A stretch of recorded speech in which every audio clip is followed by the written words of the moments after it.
Baik, oleh kerana saya pernah membuka soalan-soalan pada minggu lepas, di sini ada juga yang tulis pada saya satu soalan.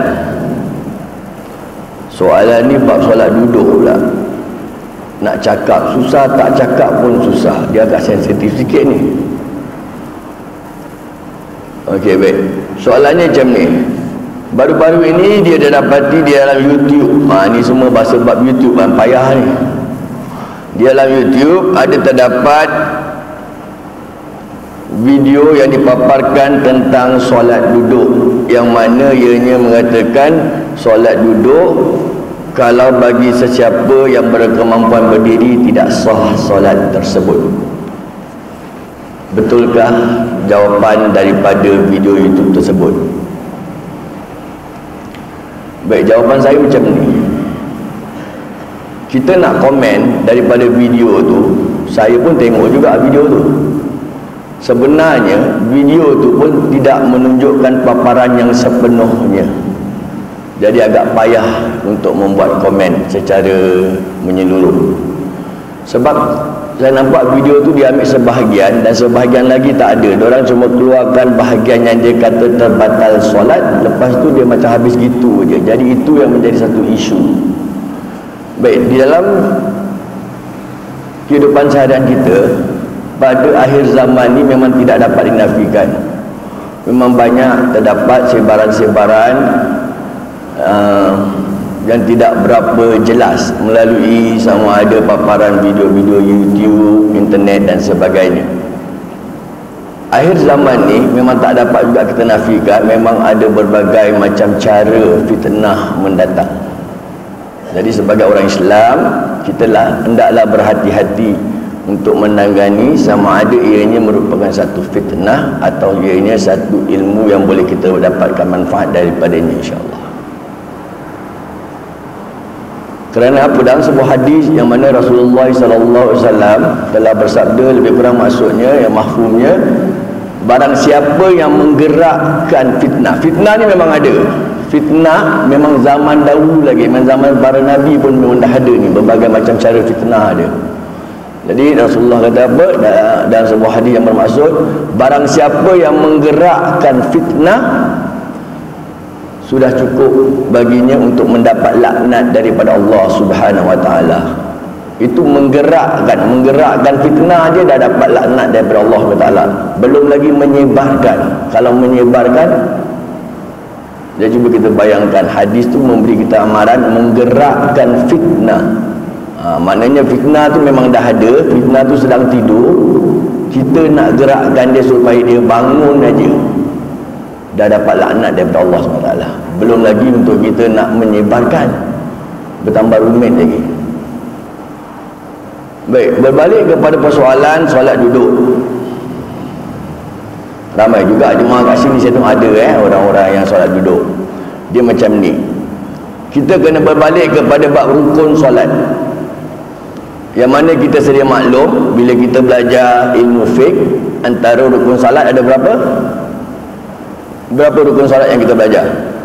13 rukun, betul? Salah satu daripada 13 tersebut adalah berdiri waktu solat. Bukan duduk, berdiri. Maknanya kita kena utamakan ni solat kita solat berdiri. Dan saya juga pernah mengatakan pada minggu lepas, kadang-kadang bukan setiap hukum tu dia akan mengambil pukul rata maknanya satu hukum yang berdiri semua orang mesti nak berdiri. Tidak. Islam tidak sezalim itu. Maknanya dia juga berbalik kepada individu itu sendiri. Kalau betul-betul dia tidak mampu berdiri kerana keuzuran dan sebagainya, memang dia boleh solat duduk. Tapi masalahnya, apa yang saya nampak melalui pengalaman saya di masjid ini ataupun di mana-mana yang masjid yang saya nampak, dia boleh jalan masuk masjid steady jalan. Dari rumah dia jalan sampai dekat tempat solat dia nak duduk pula. Ini yang tak boleh ni. Ini yang boleh sampai ke tahap membatalkan solat tersebut. Sebab berdiri merupakan salah satu daripada rukun solat. Bila kita sebut bab rukun, maknanya ada benda yang penting, kita kena ambil serius bab ni. Setiap benda yang melibatkan rukun solat ada 13. Langgar salah satu daripada dia, kalau kita langgar atau tak buat, terbatal solat kita. Sebab itu kita nak ada ilmu untuk membezakan antara rukun solat dengan sunat solat dan sebagainya. Ada benda yang sunat, ada benda yang rukun dan sebagainya. Terlupa tahiyat awal masih sah solat, sebab tahiyat awal bukan merupakan rukun dalam solat. Yang menjadi rukun adalah tahiyat akhir. Ini semua bab dia basic-basic, kita dah belajar lama pun. Maknanya kalau kita nak duduk kepada orang yang macam mana, orang yang memang datang dari rumah pakai wheelchair, dia tak boleh berdiri, tak boleh berjalan, orang itu memang boleh start solat duduk. Kalau kita boleh berjalan, kita dianjurkan untuk berdiri. Saya berdiri boleh Ustaz, tapi saya nak rukuk dengan nak sujud susah. Tak apa, mulakan dengan takbiratul ihram tu berdiri. Waktu rukuk dan sujud baru duduk. Duduk pun bukan duduk atas kerusi tau sebenarnya. Dia duduk iftirash ataupun duduk tabaruk pun boleh juga. Kita boleh duduk seperti mana kita duduk bersila pun boleh. Itu diutamakan. Sebab dalam Islam ni kadang-kadang dia ada benda, dia punya kriteria dia, yang mana lebih utama. Bukan terus duduk atas kerusi. Kalau tak boleh berdiri, duduk atas lantai, duduk bersila dan sebagainya. Duduk macam tahiyat awal ke tahiyat akhir ke, duduk gitu pun boleh. Kalau tak boleh lah start duduk tahiyat akhir, tahiyat awal pun tak boleh, kaki saya betul-betul sakit ni. Okey, diri dulu, waktu rukuk baru duduk. Dan video tu apa yang jadi viral, dia bilang duduk tu pula bila kita rukuk sama sujud tu mesti nak melebihi daripada rukuk, dia punya angle of sujud. Maknanya kalau kita nak duduk, bila waktu rukuk, kita rukuk sikit je syaratnya. Kalau nak sujud, kena lebih sikit daripada rukuk tadi. Kita kena turun lebih sikit maknanya. Pasal tahap orang yang solat berdiri ni memang rukuk dengan sujud lebih rendah. Jadi kita kena merendahkan lagi tempat sujud tu daripada tempat rukuk. Ini yang kita perlu kena huraikan dulu supaya kita nampak keutamaan dia. Yang mana nak diutamakan berdiri. Kedua, duduk macam mana, duduk yang dekat lantai tu. Tak boleh juga baru duduk atas kerusi. Kalau kita boleh berdiri, cuma waktu duduk saja tak boleh, kita start dari berdiri. Kalau memang dari awal saya katakan tadi, berjalan pun tak boleh dari rumah, pakai wheelchair dan sebagainya, itu memang dah boleh start daripada solat duduk. Dah dibolehkan. Jadi maknanya ianya juga bergantung kepada tahap individu itu sendiri. Tak semua orang mempunyai kesihatan dan kekuatan yang sama. Kadang-kadang orang yang ada uzur ni dia agak susah sikit, agak payah sikit. Bila dia nak sujud, kaki dia sakit dan sebagainya. Bukan tak boleh duduk, boleh.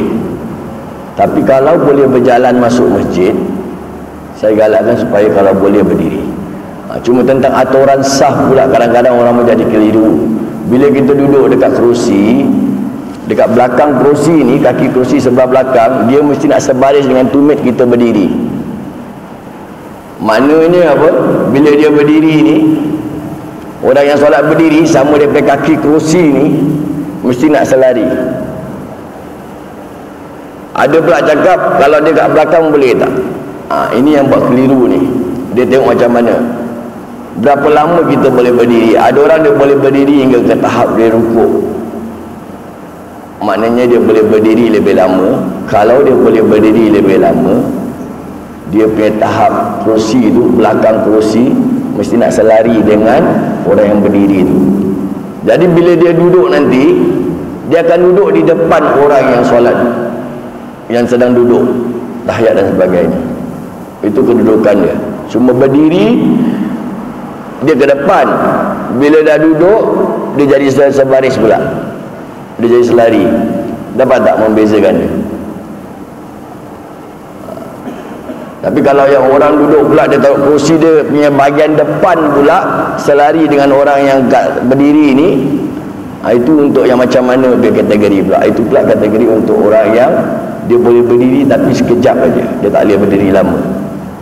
Lain pun dia pakai rukuk. Nanti kalau kita taruh kerusi kat belakang pula, macam mana tak orang belakang nak sujud, nak rukuk pula, terkena kerusi kita macam mana?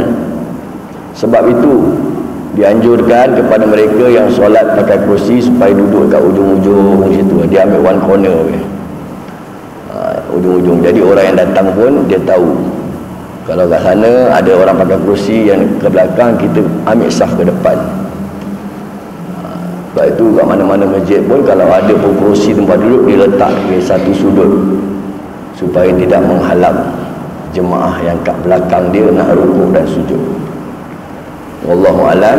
Mudah-mudahan dengan sedikit pencerahan tadi dapat sama-sama kita mengambil manfaatnya dan juga sama-sama kita mengambil iktibar daripada ini, insya-Allah.